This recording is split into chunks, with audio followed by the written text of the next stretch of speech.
सेना के शीर्ष कमांडरों ने युद्ध की तैयारी और सीमा बुनियादी ढांचे के विकास की समीक्षा के लिए सोमवार को 5 दिवसीय सम्मेलन की शुरुआत की। उधर भारत और चीन दोनों ही देश लगातार तीसरी बार अपने सैनिकों को हिमालय की विवादित सीमा पर विशेषकर पूर्वी लद्दाख में तैनात कर रहे हैं। थल सेनाध्यक्ष जनरल मनोज पांडे की अध्यक्षता में होने वाला सम्मेलन मौजूदा और उभरती सुरक्षा और प्रशासनिक मामलों पर विचार मंथन करेगा, ताकि 12 लाख बल के भविष्य की रूपरेखा तैयार की जा सके। एक अधिकारी ने बताया कि आत्मनिर्भरता को बढ़ावा देने के लिए बदलाव, नई मानव संसाधन प्रबंधन नीति के कार्यान्वयन और प्रगतिशील सैन्य प्रशिक्षण के लिए भविष्य की चुनौतियां भी विचार विमर्श का हिस्सा होंगी।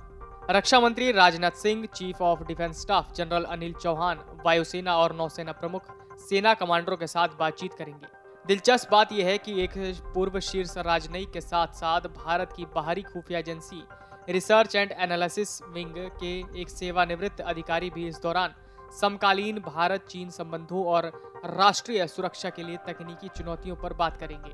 चीन के साथ 30 महीने से जारी सैन्य टकराव निश्चित रूप से एजेंडे में उच्च स्थान पर होगा। कुल मिलाकर डी एक्सलरेशन, यदि ऐसा होता है तो दोनों देश अपने 50,000 से अधिक सैनिकों को वापस ले जाएंगे, जिन्हें पूर्वी लद्दाख सीमा पर भारी हथियार प्रणालियों के साथ तैनात किया गया है। गौरतलब है कि बीते दिनों centre for contemporary China studies के एक सम्मेलन में भारतीय विदेश मंत्री एस जयशंकर ने कहा था कि सीमावर्ती क्षेत्रों में अमन शांति भारत और चीन के बीच सामान्य संबंधों का आधार बनी हुई है। सीमा विवाद के बाद भारत चीन संबंधों पर चर्चा करते हुए उन्होंने कहा था कि पिछले कुछ साल संबंधों और एशिया की संभावनाओं दोनों देशों के लिए गंभीर चुनौती का दौर रहा है। उन्होंने इस बात का भी जिक्र किया कि मौजूदा गतिरोध को जारी रखने से भारत या चीन को कोई फायदा नहीं होगा।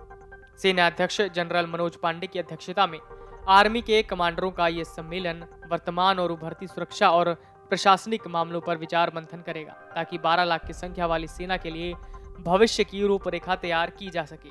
अधिकारियों ने कहा कि कमांडरों के सम्मेलन में क्षेत्रीय सुरक्षा स्थिति और रूस यूक्रेन युद्ध के भू राजनीतिक प्रभावों पर भी ध्यान केंद्रित किया जाएगा। सेना के सूत्रों के अनुसार सम्मेलन के दौरान प्रख्यात विशेषज्ञ समकालीन भारत चीन संबंधों के साथ साथ राष्ट्रीय सुरक्षा के लिए तकनीकी चुनौतियों पर चर्चा करेंगे।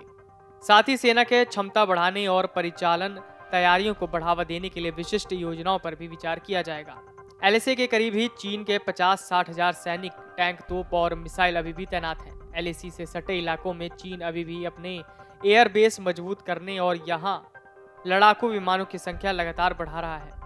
हाल ही में आई रिपोर्ट्स की माने तो पूर्वी लद्दाख से सटे तिब्बत और अक्साई चीन इलाकों में चीन अपना इंफ्रास्ट्रक्चर मजबूत करने में जुटा है। चीन सीमावर्ती सड़कों को चौड़ा कर रहा है तो अपने सैनिकों के लिए स्थायी बैरक भी तैयार कर रहा है। Video desk amarujala.com। डाउनलोड करें अमर उजाला ऐप और पाएं खबरें लगातार। अगर आप ये वीडियो YouTube पर देख रहे हैं तो हमारे चैनल को सब्सक्राइब करें और बेल आइकन को दबाना ना भूलें। अगर आप Facebook पर ये वीडियो देख रहे हैं तो हमारे पेज को लाइक करें।